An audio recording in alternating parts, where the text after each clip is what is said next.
What's up everybody, welcome to John's Daily Hustle. Today we're going to talk about what finally broke on the Toro Timemaster 30-inch. So I actually got what broke on it on camera, so hopefully it turned out. I'll put it in here, this little next clip, but what ended up happening is I use the Toro 30-inch when I'm mowing a couple of my apartment complexes. I use it in the front where there's a bunch of glass sliding doors and there's a real small section of grass there. I don't really want to put my zero turn on it, as there's risk of it throwing something through the window, right? I'm pushing the Toro 30-inch up there and I go to engage the blades and all of a sudden it goes smack, a real loud noise. I did not actually hit anything with it, so I had no idea what it was. It sounded like a rock got up in there. Of course, right after it happened, I lifted up and looked and seen that the blade bolt came loose. The blades just ended up smacking each other, so that's what caused that loud noise. But I didn't have time that day to really figure out what caused it. So I loaded it back up and brought it home, and after I got it here, here's what I found. So don't mind how dirty my deck is. I just used this mower yesterday on a pretty thick overgrown yard, so it needs to be cleaned out, but let's just not pay attention to that. As you guys know, the deck was clean when I started.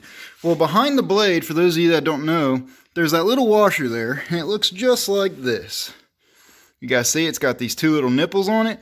The two nipples go here on the blade, and then the other side actually goes up, and it keeps it in time to keep them from hitting. Well, what ended up happening is this washer exploded. You guys see how thick that is? And there's a little crack in there, it looks like. This is one of the originals from that side. I put two new washers on it, but it ended up exploding just like this. As soon as I took that blade off, all these flakes and stuff just started breaking out. So I figured, sure, a cheap little washer like that, you know, probably $1, $2, and I could probably get them at my local Toro dealer. Well, man, was I wrong. Everywhere that sold Toro parts near me did not have this washer in stock, and it was at least 2 weeks away. My big Toro dealer ended up charging me, I think it was like $5 a washer for that, so I ordered a few through them just to see if they'd get it in quicker. And then there's a big box store that also sells Toros, but they also service Toros and stuff and sell parts, so I ordered it through them. They charged me $2 for it, and it was still 2 weeks out. I ended up getting it in just a few days. Luckily, it came a lot quicker than they told me it was, but I was still down that mower from a week from the time that I was able to figure out what was wrong with it and actually get parts for it, and I ended up having to use my push mower on it. Of course, after that, and I realized there was a shortage, I went ahead and bought parts, almost all kinds of braking parts,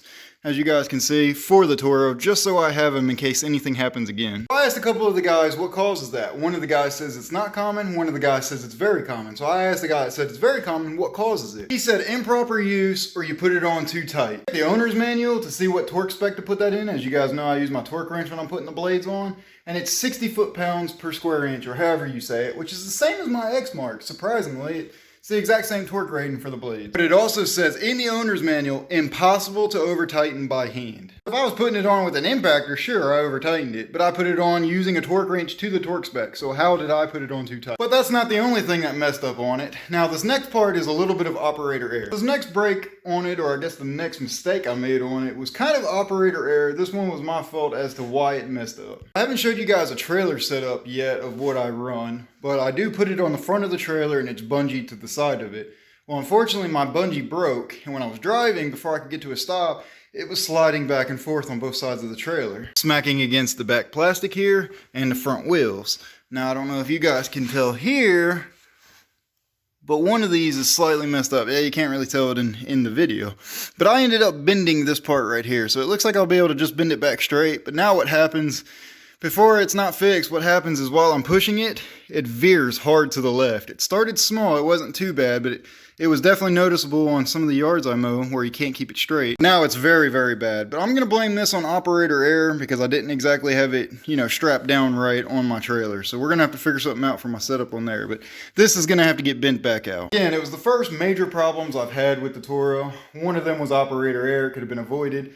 One of them was kind of a freak accident. When I bought this, the first time I went to change the blades on it, I will say they were extremely, extremely tight from the factory. Even my impactor couldn't break it free. I had to use a big 4-foot extension to try and break it free. So I'm thinking that might have been what happened. Maybe they just over tightened them from the factory, and just the heavy use of being over tightened, like it says in the manual, they are over tightened. Maybe that's what actually happened. Maybe it was just cracked and I didn't know it. And that one time I went to engage the blades, it was just, you know, boom, done. So we're going to keep an eye on it. And like I said, I've got more abuse and more use to put it through and more videos to make with it. So hopefully we're getting the bugs worked out on it now, because for $1,300, it is a nice mower. If any of you guys have experience with the Toro Timemaster, comment below if you've had this same problem, or comment below any problems you've had with it. I know some of you guys have had a lot of problems with it, but so feel free to shorten that some of that list up if you would like to. But anyways, I hope you guys enjoyed this video. Give it a big thumbs up, and thank y'all for watching.